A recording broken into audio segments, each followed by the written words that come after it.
এইবার বাবাজি আল্লাহর নবীর মেয়ে মা ফাতেমা টেনশনে নিবারণ হয়ে গেল, টেনশন ধরে গেল। টেনশন করতে করতে এইবার উম্মে জামিলাকে ডাকতেছেন, উম্মে জামিলা তুমি ভালো করে শুনে রাখো, তোমার ঘরের ভিতরে তিনটা দৃশ্য দেখলাম, ঘরের দরজার সম্মুখে তিনটা দৃশ্য আমার জাগ্রত হয়ে গেল। এক নম্বর হলো ঘরের দরজার সম্মুখে কি জন্য রশিটা তুমি ঝুলায় রেখে দিয়েছো। দুই নম্বরে দেখা যায় একটা লাঠি, তিন নম্বরে দেখা যায় একটা তরোয়ালের মতন দেখা যায়। তিনটা বস্তু কি জন্য তুমি ঝুলায় রেখেছো।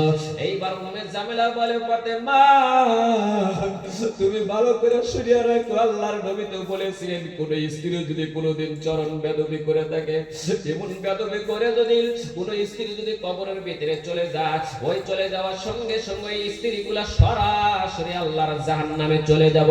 স্বামী স্ত্রীর ভিতরে যদি মনটা নারাজ করে কোনো বিবি চলে যায়, ওই সমস্ত বিবি জাহান্নামী।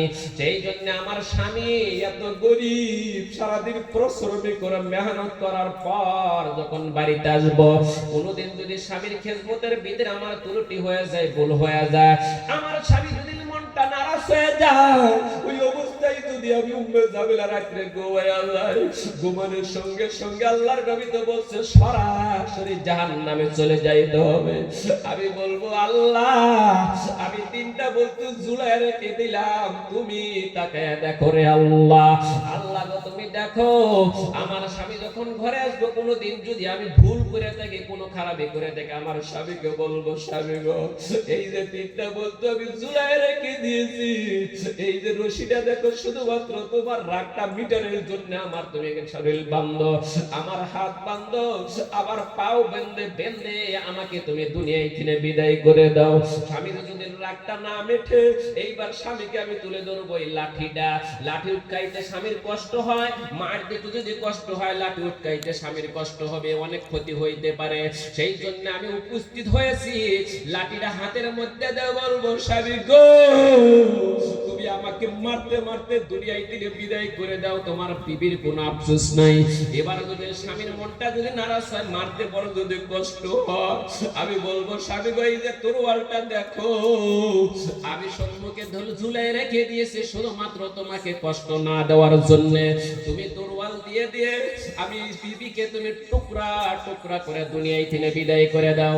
এইবার আমি তো কিয়ামতের দিন বলবো আল্লাহ আমি স্বামীর হুকুমের অমান্য করেছিলাম, স্বামী আমাকে মারতে মারতে কবরের ভিতরে ঢুকাইয়া দিয়েছে। স্বামীর হাতে মার খাইতে খাইতে আমি বিবি যদি কবরের ভিতরে যাইতে পারে, আমি বিবি তো জান্নাতে চলে যাব। সেই জন্য তোমাকে খুশি করার জন্য তিনটি বস্তু আমি ঝুলায় রেখে দিয়েছি। মা ফাতেমা যখন শুনলো, সেই জন্যই তো আল্লাহর নবী বলে দিয়েছেন আমি ফাতেমার আগে এই ব্যক্তি জান্নাতে চলে যাব। আপনাদের অঞ্চলের ভিতরে সাকলা এলাকার মধ্যে যতগুলা মা বোন আছেন রে, ভালো করে শুনে রাখো, কেউ যদি দুনিয়ার ভিতরে জান্নাত কিনতে চাও, তুমি চলে যাও তোমার ঘরের মধ্যে পাগল স্বামীর কাছে তুমি চলে যাও, বলুন সুবহানাল্লাহ। তুমি যদি দুনিয়ার ভিতরে জান্নাতে চলে যাইতে চাও, জান্নাত আগে যাইতে চাও, তোমার ওই পাগল স্বামীর কাছে যা তুমি মাপ নিয়ে নাও। এত সুন্দর বাবা সৌভাগ্য নসিব আল্লাহর নবী বলে দিয়েছেন, কোন বিবি যদি দুনিয়ায় থেকে বিদায় হয়ে গেল রে মুসলমান, ভালো করে শুনে রাখেন, কোন স্বামী যদি লাশ মুহূর্ত তিনটা কথা বলতে পারে, আল্লাহ তাআলা বিবির সমস্ত গুনাহগুলি মাফ করে দেয়, বলুন সুবহানাল্লাহ। আল্লাহর নবীর কলিজার টুকরা মা ফাতেমা যখন বিদায় হয় রে বাবা, বিদায় হওয়ার কারে আল্লাহর নবীর জামাতা হযরত আলীকে তিনটি দাবি করেছিল রে বাবা, ভালো করে শুনে রাখেন। এক নম্বর স্বামী গো আমি ফাতেমা বিদায় হওয়ার পর তোমার কাছে তিনটি দাবি আপনি মেনে নেবেন না নাই জানি না। আল্লাহর নবীর জামাতা হযরত আলী মঞ্জুর করে নিলেন, বলতেছেন সর্বপ্রথম দাবি, ও স্বামী গো আমি ফাতেমা বিদায় যখন হয়ে যাব, আপনি দুনিয়ার কাউকে আপনি এলান করতে পারবেন না। এবার মঞ্জুর করে নিলেন।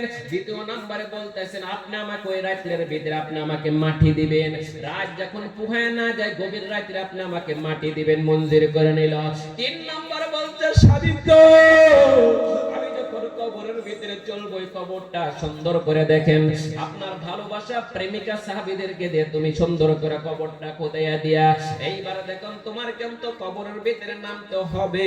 আপনি যখন কবরে নামবেন, আপনি যখন আখিরি বিদায় করে দিবেন, আমি ফাতেমা জান্নাতে চলে যাব, বলুন সুবহানাল্লাহ। তিনটা বস্তু মঞ্জুর করে নিল। এইবার হযরত আলী প্রশ্ন করলো, ফাতেমা তুমি কি জন্য মানুষকে এলান করে দেওয়া নিষেধ করলা? একজন মানুষ মৃত্যু হওয়ার পর এলান করে দেওয়ার পর হাজার হাজার মানুষ জানাজার মধ্যে দাখিল হয় না নাই বাবাজি? যত মানুষ বেশি হবে তত আল্লাহর রহমত আপনার জানাজার মধ্যে হবে না নাই? এইবার ফাতেমা বলে, হুজুর স্বামী গো, আপনি যখন এলান করে দিবেন, হাজার হাজার মানুষ যখন আমার জানাজার মধ্যে যখন দাখিল হয়ে যাব, ওই জানাজার কাতারের মধ্যে সমস্ত মানুষ তাকায় তাকায় দেখবে নবীজির বিটি এতটুকু লম্বা ছিল, নবীজির বিটি এতটুকু মোটা ছিল, কাপড়ের উপর দিয়ে যদি কোনো পুরুষের একবার আইটেম করতে পারে, আমি ফাতেমা জাহান্নামে চলে যাব। আজকে আমার এই সাকলা অঞ্চলের মা বোনদেরকে বলছি রে বাবা, ও মা বোনদেরকে বলছি, মা তোমরা শুনে রাখো রে মা। আজকে দেখেন মা ফাতেমা মৃত্যুর পর কাপড় কাউকে আইটেম করতে দেয় না। নবীর বেটি এতটুকু লম্বা ছিল, নবীর বেটি এতটুকু মোটা ছিল, কোন পুরুষ যদি আইটেম করতে পারে, আমি ফাতেমা জাহান্নামে চলে যাব। ও বাবা তোমরা পায়ে ধরে বলছি রে বাবা, শুনিয়া রাখো রে বাবা। পুরুষদের আল্লাহ মাথার মধ্যে এত বড় মেমোরি দিয়েছে, এত বড় ব্রেন দিয়েছে। একটা গরু দেখেন, গরুর বাজারে গিয়ে এইবার লক্ষ্য করে দেখেন, খাড়া গরুকে বলে 2 মণ 10 কেজি মাংস হবে, জবাই করার